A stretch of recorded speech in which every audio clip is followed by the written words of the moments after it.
Hutan hujan Amazon menyembunyikan banyak rahsia-rahsia alam yang tak pernah kita ketahui. Titanoboa misalnya, pernah menghuni Amazon dan legenda mengatakan bahawa Titanoboa masih kekal wujud di Amazon, meninggalkan jejak misteri yang menggerunkan sesiapa sahaja yang masuk ke hutan Amazon. Rasa ingin tahu manusia tidak dapat menghalang sekumpulan saintis dari menemui sesuatu yang luar biasa di Amazon. Saintis menemui penempatan purba yang menakjubkan di Amazon. Ia menjadi pusat tamadun purba dahulu kala sekaligus yang pertama ditemui di rantau ini, mencabar dogma arkeologi. Apakah struktur tersebut dan sejauh mana kemajuan masyarakat di sini? Astrolab membawa anda struktur misteri Amazon. Sebelum tu jangan lupa subscribe Astrolab dan on loceng notifikasi anda. Assalamualaikum dan salam angkasa dari Astrolab.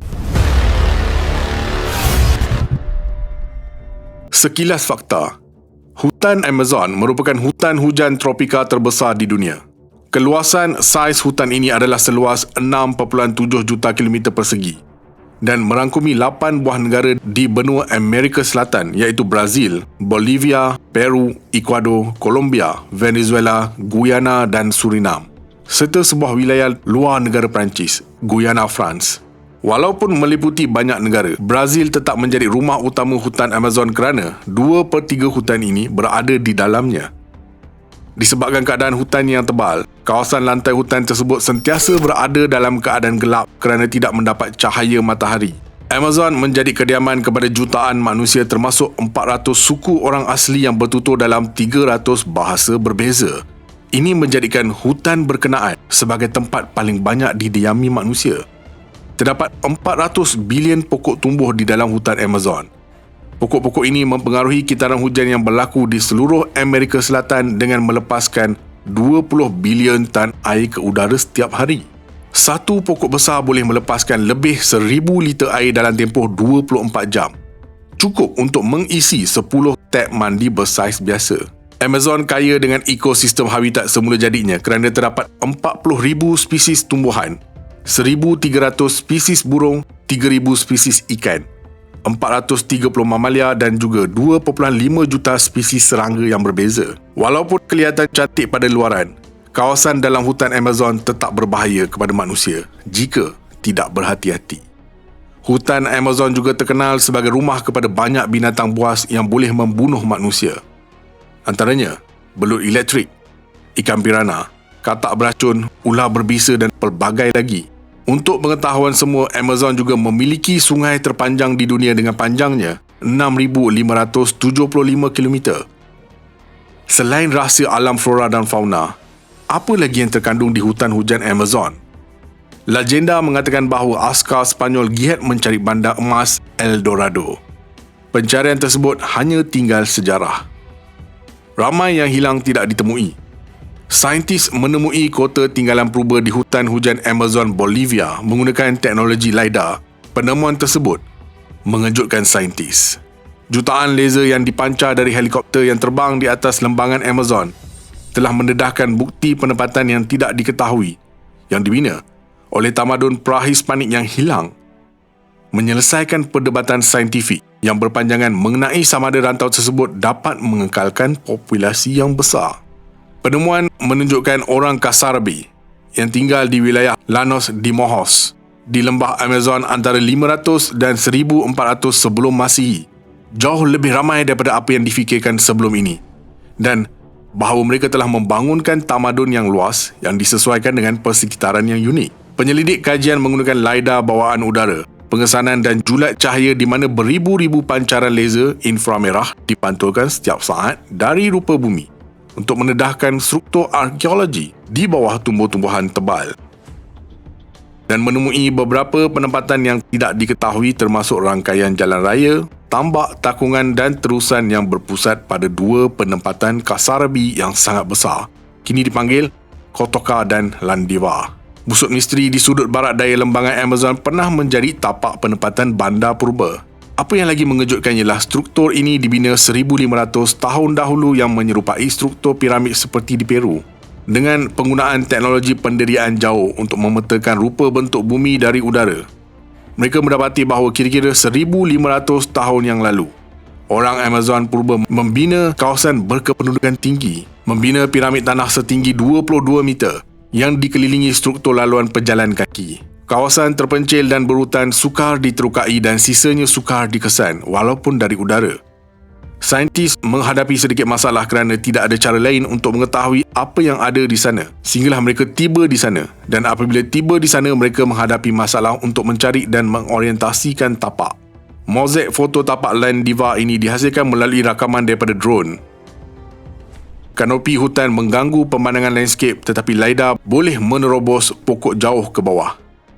Oleh itu, pasukan itu menjalankan pemetaan LiDAR bawah udara bagi 6 kawasan berbeza dengan saiz dari kira-kira 4 batu persegi hingga 32 batu persegi. Dari pesawat, sistem LiDAR menembak ke bawah alur grid inframerah ratusan ribu sesaat, dan apabila setiap alur mengenai sesuatu di permukaan bumi, ia melantun semula dengan pengukuran jarak. Ini menghasilkan 65 data yang besar yang boleh dimasukkan ke dalam perisian komputer yang mencipta imej resolusi tinggi, di mana saintis boleh memetakan Amazon secara digital. Dengan penerobosan pokok, peta mendedahkan permukaan bumi dan ciri-ciri arkeologi di atasnya. Dalam kes ini, imej dengan jelas menunjukkan 26 tapak unik, termasuk 11 yang sebelum ini tidak diketahui.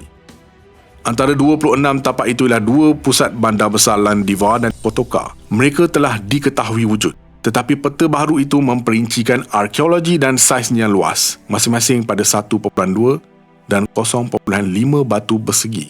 Setiap pusat besar dikelilingi oleh gelung parit dan kubu benteng. Tabak-tabak ini mempunyai teres buatan, bangunan besar berplatform tanah dan piramid kon setinggi lebih 70 kaki. Semua bangunan sivik dan upacara yang mengagumkan ini juga berorientasikan ke utara barat laut, yang saintis percaya mencerminkan pandangan dunia kosmologi yang diperhatikan di tempat lain di tapak purba di Amazon. Pemandangan udara menunjukkan 2 pusat masing-masing berlabuh melalui rangkaian besar penempatan wilayah yang dihubungkan dengan banyak tambak. Laluan itu memancar keluar dari pusat seperti jejari pada roda, dan ia membentang beberapa batu. Ini seterusnya menghubungkan pertempatan pinggir bandar daripada pertempatan kecil yang lebih dekat dengan pusat kepada tapak yang lebih jauh malah lebih kecil, yang mungkin telah digunakan sebagai tapak perkemahan sementara. Begitu juga terusan juga terbentang dari pusat utama dan bersambung ke sungai dan Laguna San Jose. Pada asasnya, penduduk sini membentuk semula landscape dari segi kosmologi mereka. Satu-satunya masalah ialah seni bina di sini dibuat daripada bata tumpuk.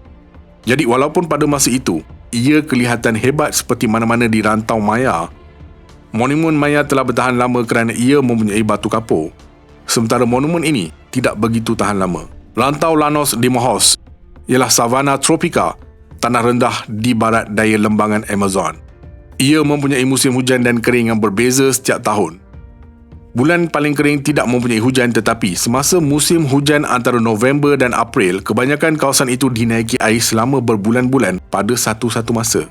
Mubalih Spanyol pada abad ke-16 mendapati hanya komuniti terpencil yang tinggal di sana, dan para saintis menganggap bahawa penduduk pra-Hispanik di kawasan itu adalah sama. Penemuan terbaru akhirnya menyangkal idea bahawa rantau itu berkependudukan jarang dan menunjukkan bahawa orang Kasarabi sebaliknya telah memulakan urbanisme tropika berketumpatan rendah, merentasi kawasan yang luas. Ciri luar biasa penempatan tersebut ialah Kasarabi membinanya dalam infrastruktur besar, terusan dan takungan untuk pengurusan air. Bersama-sama dengan jalan raya dan tambak, laluan air ini terpancar ke semua arah dari penempatan utama seperti Kotoka dan mewakili pelaburan utama dalam pengurusan landscape dan mobilisasi buruh. Saintis berkata sistem itu mungkin telah digunakan untuk mengawal banjir bermusim di rantau ini, bagi membolehkan penanaman jagung dan tanaman lain di kawasan yang dibesarkan. Dan ada kemungkinan beberapa takungan telah digunakan untuk menternak ikan, yang akan menjadi sumber protein penting bagi orang Kasarabi. Spekulasi bahawa kekurangan air mungkin telah memainkan peranan dalam kehancuran tamadun Kasarabi pada kira-kira 1400 sebelum Masihi, lebih daripada 100 tahun sebelum kedatangan Spanyol lagi. Ada kemungkinan kerana sistem pengurusan air sangat bergantung kepada banjir atau sumber air lain sehingga ia dan tamadun yang bergantung kepadanya runtuh semasa tempoh kering yang berpanjangan akibat perubahan iklim. Penggunaan LiDAR untuk mendedahkan sejauh mana rekod arkeologi di kawasan tersebut merupakan satu kemajuan besar. LiDAR mampu mencipta gambaran sintetik yang benar-benar jelas tentang rupa landscape kota bersejarah Amazon pada skala penuh. Apa pendapat anda? Jangan lupa like, komen, share dan subscribe. Astrolab signing off from space.